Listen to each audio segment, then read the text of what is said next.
सच्चिदानंद सदगुरु साईनाथ महाराज की जय। ओम साई राम। मित्रों, आज का ब्लॉग आप सभी हमारे साई परिवार के लिए विशेष लाभकारी और कल्याणकारी है, क्योंकि आज के ब्लॉग में अपने साई परिवार के लिए बहुत ही विशेष उपाय लेकर के आए हैं। जब आपका दुर्भाग्य पीछा ना छोड़ रही हो, जब आपको लगातार असफलताएं मिल रही हो किसी भी क्षेत्र में, जब आपके घर में रोग दोष कलेश विकार बढ़ जाए और परिवार के प्रत्येक सदस्य को प्रत्येक क्षेत्र में असफलताएं मिल रही हों, ऐसे समयों में इस उपाय को करिएगा।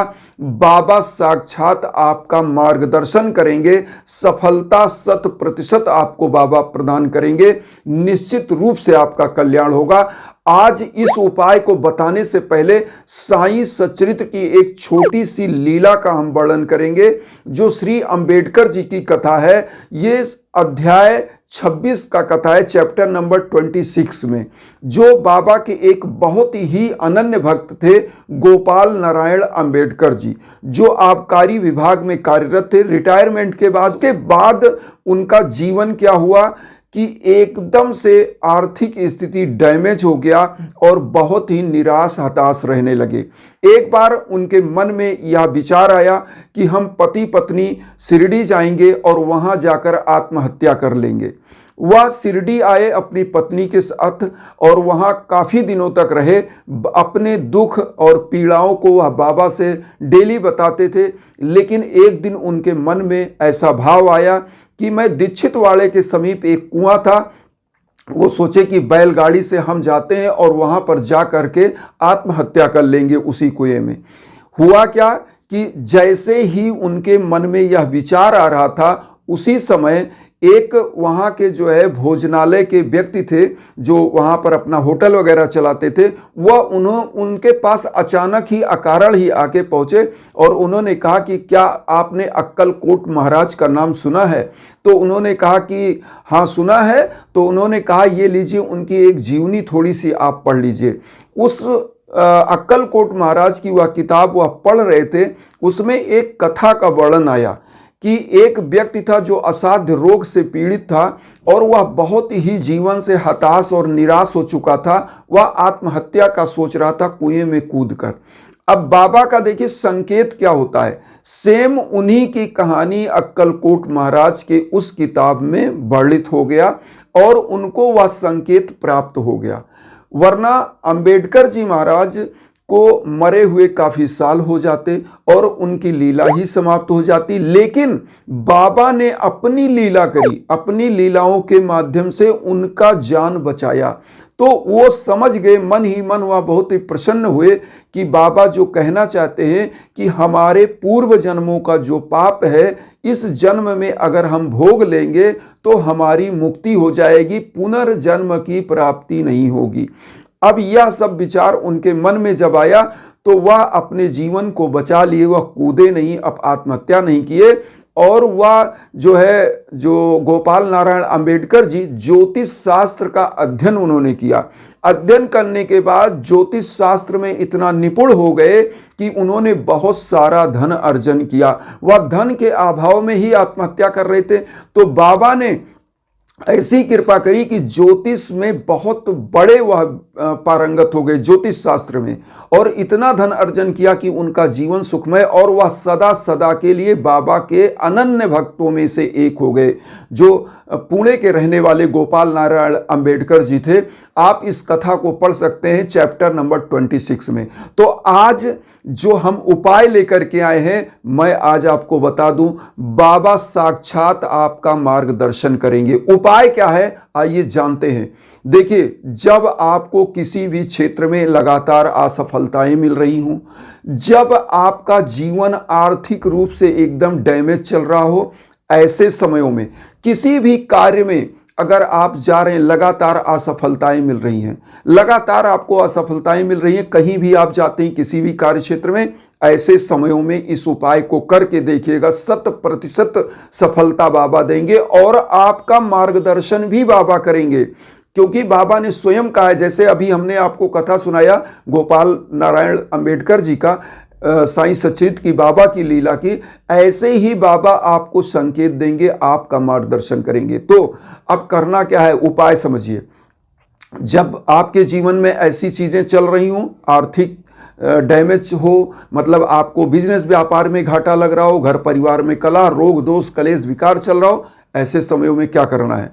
या तो आप अपने घर में साईं सच्चरित्र का सप्ताह प्रायण पाठ करिए, और दूसरा उपाय क्या करना है, आप अगर यह उपाय मान लीजिए साईं सच्चरित्र का सप्ताह प्रायण आपके पास उतना समय नहीं हो पाता है, आप कर पाते हैं, तो आप क्या करें, साईं सच्चरित्र का एक चैप्टर डेली पढ़ें।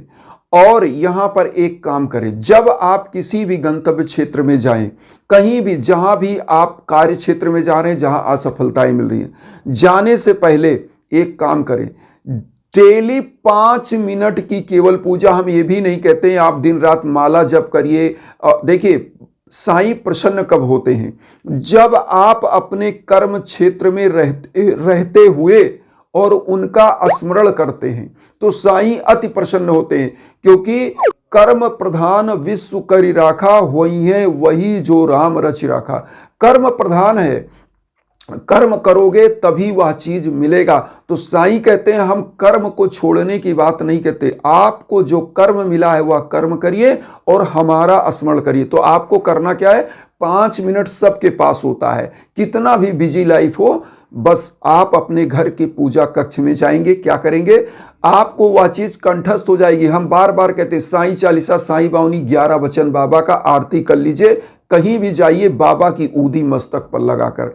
और जब भी आप कहीं जा रहे हो तो एक चीज जरूर बोलिए, बाबा का जब भी कहीं निकल रहे हो उसी समय आप ऊदी लगाइए, थोड़ी सी जीवा पर लगाइए, और यह बोलकर चलिए कि साईंनाथ हमारे साथ चलिए, हमारा मार्गदर्शन करिए, हमें अमुक क्षेत्र में सफलता दीजिए, जो भी क्षेत्र में आप चाहते हैं। जैसे मान लीजिए आपका बिजनेस व्यापार है, आप जा रहे हैं अपनी शॉप पर, अपने ऑफिस में, अपने कार्यालय में, जहां आप चाहते हैं कि आपका मान सम्मान यश कीर्ति पद प्रतिष्ठा मिले, आपका बिजनेस व्यापार अच्छा चले, तो यह बोलकर चलिए, साईं बाबा की ऊदी मस्तक पर लगाइए। पूजा करने के बाद, खाना भोजन करने के बाद जब निकलिए तो ऊदी मस्तक पर लगाकर और बोलिए कि साईंनाथ हमारे साथ चलिए, हमारा मार्गदर्शन करिए। और बाबा का 11 वचन एक बार बोल लीजिए।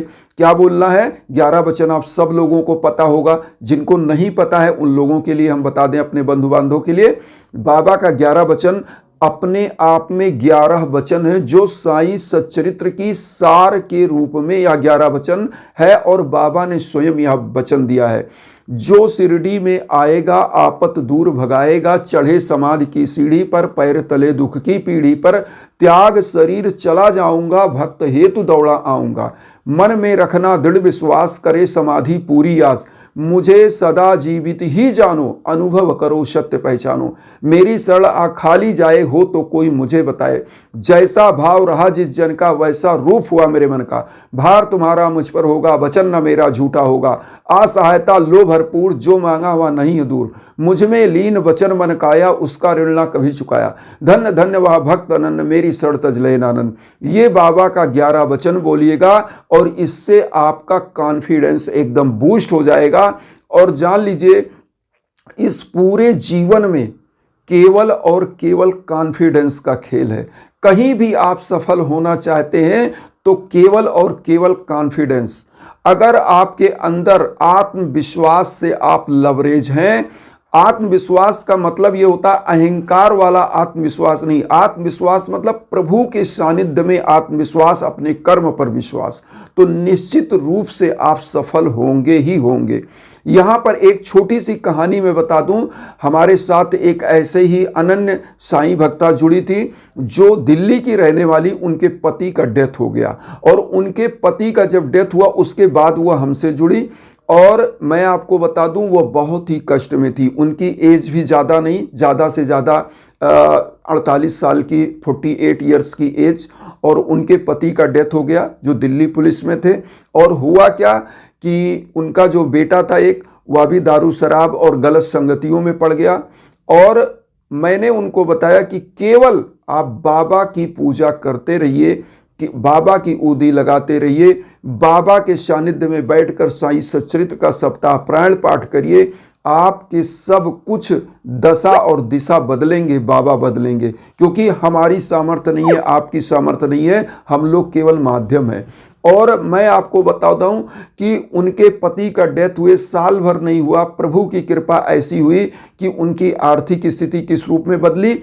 उनका जो पति का पेंशन और चीज़ें जो रुकी हुई थी सब कुछ उनको मिला। उसके बाद उन्होंने एक मकान खरीदा, मकान से किराया आने लगा, बेटा भी जो है लाइन पर हो गया और दिल्ली पुलिस में जो है वह भी नियुक्त हो गया। तो आज पूरा परिवार सुखमय हो गया।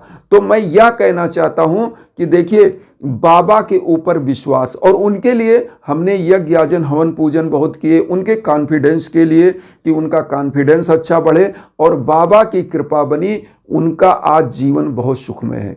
तो इसीलिए हम आप सभी लोगों से कहते हैं कि जब भी जीवन में ऐसी बाधाएं आए तो एकदम कॉन्फिडेंस के साथ अपने प्रभु के श्री चरणों में, जो गुरु के चरण में जाता है ना, वह हम इसीलिए कहते हैं साईं शरणम भव भय हरणम। साईं के शरण में, गुरु के शरण में जो भी जाता है उसका यही लोक नहीं जो है पार होता, उसके समस्त लोकों में चाहे वह किसी भी जगह पर होगा उसका उद्धार हो जाएगा। वह कभी पाप कर्मों से जो है पीड़ित नहीं होगा, क्योंकि गुरु की कृपा जब बनती है तो 84 लाख योनियों में किए गए पाप कर्म भी कट जाते हैं, क्योंकि गुरु क्या करता है, मार्गदर्शन करता है। और मैं इसीलिए कहता हूं कि साईं आपका मार्गदर्शन करेंगे। बस आप कहीं भी जाइए, साईं बाबा का 11 वचन और वह ऊदी लगाकर और बोलकर चलिए कि बाबा हमारे साथ चलिए, हमारा मार्गदर्शन करिए, और फिर देखिएगा कैसे चमत्कार होता है। यहाँ पर एक चीज़ आप लोगों के लिए भी मैं कहता हूँ, बार बार कहता हूँ कि जब भी जीवन में आपके भीषण बाधाएं आए तो यज्ञ याजन हवन पूजन जरूर अपने नाम गोत्र पर संकल्प कराकर कराइए। क्योंकि होता क्या है, जो नकारात्मक ऊर्जाएं आपके जीवन में चल रही होती हैं, जब आपके नाम गोत्र पर संकल्प होकर यह हवन होता है तो वह नकारात्मक ऊर्जाएं समाप्त हो जाती हैं और आपका मार्ग एकदम क्लियर हो जाता है, प्रशस्त हो जाता है। बरकत दिन दूना रात चौगुना होती है और सफलता 100% बाबा देते हैं। तो इसलिए यज्ञ याजन हवन पूजन के लिए कहीं भटकने की जरूरत नहीं है। आपको हम व्हाट्सएप का नंबर भी अब देने लगे हैं। इसके पहले मैं इंस्टाग्राम का लिंक देता था। बहुत सारी माताएं बहनें कहती थी कि गुरुदेव हम इंस्टाग्राम चलाना नहीं जानते, तो इस उद्देश्य से अब हम व्हाट्सएप का नंबर दे रहे हैं। आप निसंकोच इन दोनों माध्यमों में किसी पर भी हों, आप चाहे आप व्हाट्सएप पे हों, चाहे आप इंस्टाग्राम पे हों, आप कॉल करिए, मैसेज करिए, हमारे लायक जो संभव है निश्चित करेंगे। इन्हीं भावनाओं के साथ ओम साई राम।